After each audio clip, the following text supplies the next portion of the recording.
Doon tayo mag-deliver mga kapaparts. One, deliver. Kaliente, kaliente. Sarap.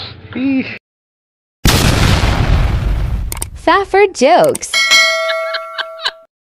Good morning mga kapaparts. Sa araw na ito ay subukan naman natin magluto ng upo sa leeg ng manok.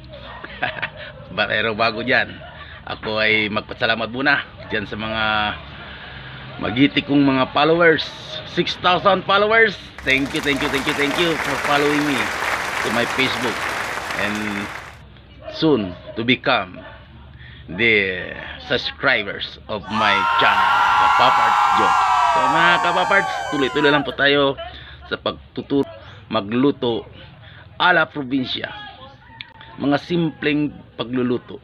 Magluluto tayo ng upo kasama ang leeg ng manok. Ayan, of course mga kapaparts, ang upo ay harvest lang tayo dyan sa Paparts Garden. So tayo na, mag-harvest tayo ng upo.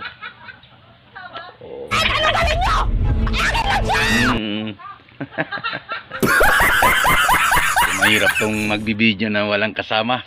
So mag-harvest tayo ng upo. Yan, punta natin ang garden mga kapaparts. Hanap tayo ng upo. Mayroon upo dito.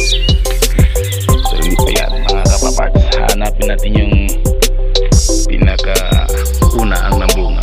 Yun ang unahin natin i-harvest, diba mga kapaparts? First come first serve.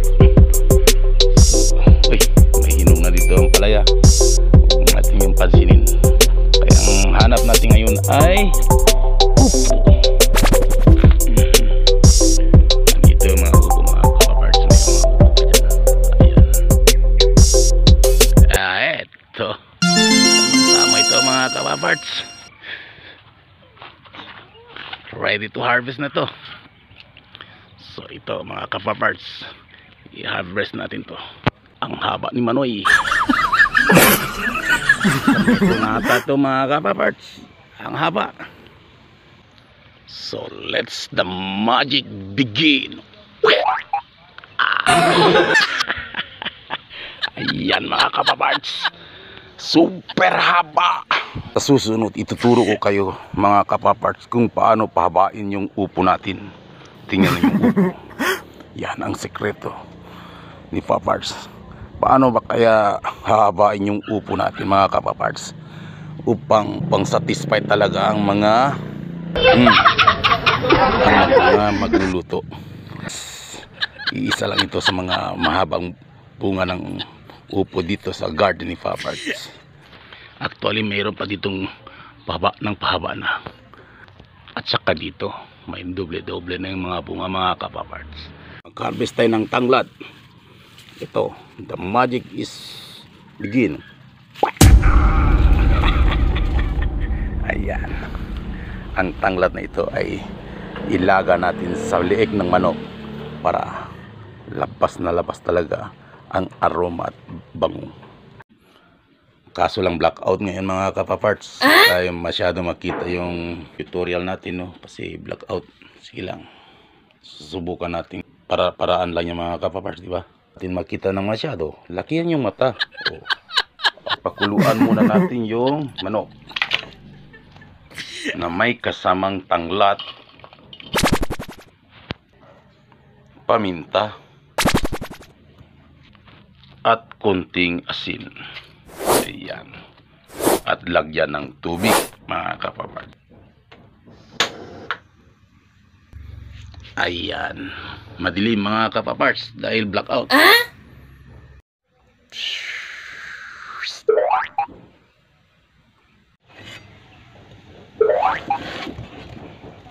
Madilim mga kapaparts. Sige lang. Galing lamang sa garden natin. So ito. Wow. Fresh na fresh. White squash from garden to kitchen.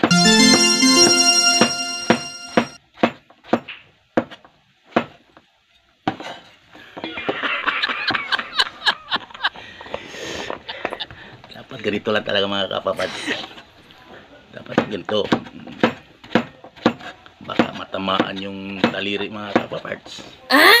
Sa sobrang talas ng natin. So, ayan. Tapos na. Let's cook it. And now, we prepare the ingredients. The kamatis. Mas maraming kamatis. Mas maganda. Dahil alam nyo ba, ang kamatis, pampaganda ng kutis. Evidence. Dahil yan sa kamatis mga kapaparts. So, hihiwain na natin itong mga ingredients habang naghihintay tayo sa pinakulo nating leeg ng manok.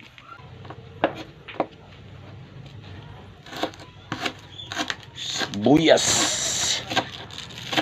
So, i-separate natin yung puti kaysa dito sa dahon. Yan ang sikreto mga kapaparts. Yan mga kapaparts. Nakahanda na sila. Ngayon naman, tingnan natin yung pinakulo nating leeg ng manok. Ayan. Kumukulo na sila. At saka amoy-amoy na talaga yung tanglad. So, patayin ka natin na yung ilaw. Kunin na natin itong manok. I-separate natin. Para sa ganon, ito natin ihalo ngayon sa pagluto na sa upo. Ayan. I-separate natin sa mga tanglad. Tapos hugasan. Parts, pasensya na kasi blackout. Chop-chop na natin ito mga kapaparts.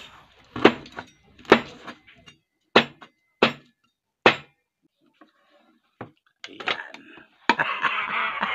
Ganun lang, kasimple mga kapaparts. Dahil blackout ngayon, ito na lang gagamitin natin alternative mga kapaparts. The solar pan. Para makita talaga kung paano tayo magluto. Let's start. Fire it. And drop the oil. Ayan. And then drop the garlic.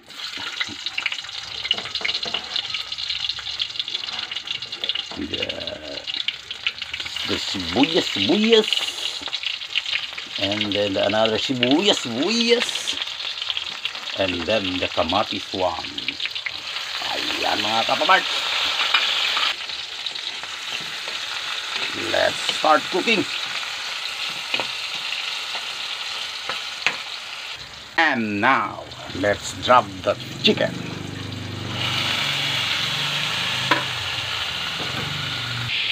And halo. Add the black pepper. Add the toyo.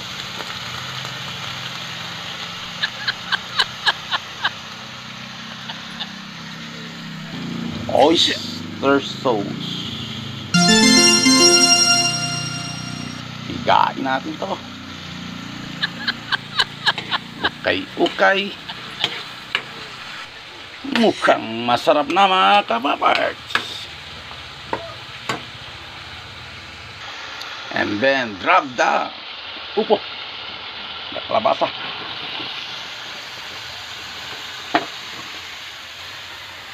And add a little amount of water, hot water, and close it for a while. Ayan, malapit na maluto mga kapaparts. Yan ang luto natin sa araw na ito. Leeg ng manok sa upo ni Paparts. Ayan, kumukulo na mga kapaparts. Ngayon, dagdagan pa natin upang lalong sasarap the Knorr cube at konting asin. Okay, sa sobrang laki ng upo, parang naliliitan na yung kalan natin parang pakainin na natin itong buong barangay. Samantala, 4 lang kami nandito sa bahay mga kapaparts. Aba, may ilaw na mga kapaparts. Tamang-tama. Lastly, i-drop na natin ang berdeng sibuyas. Green. Sibuyas na green. Yan. Ganun lang yan mga kapaparts. Punting ukay-ukay. Luto na ito mga kapaparts. Pwede na natin itong tigman.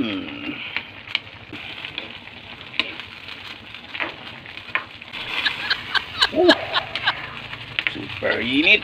Kapaparts, ito na siya. Takpan. Patayin ang ilaw. So mga kapaparts, dito natapos yung tutorial luto natin. Mamaya-maya, subukan natin itong kainin. Time to taste, mga kapaparts.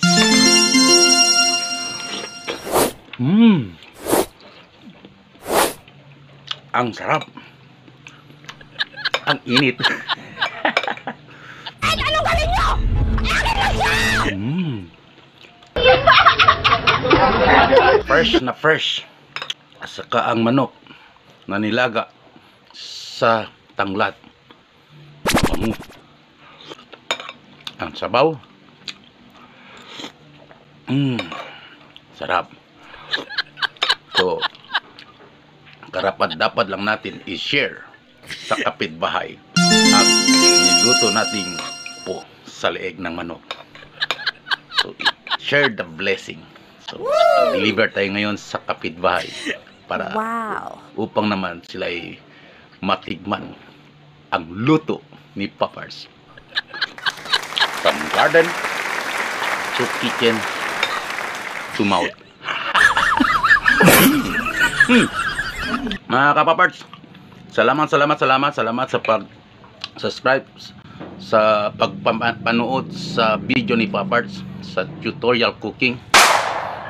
Tuloy-tuloy lang po sa pagpanood sa mga video ni Paparts, mga luto nating galing lamang sa garden. Alang probinsya ang pagluluto.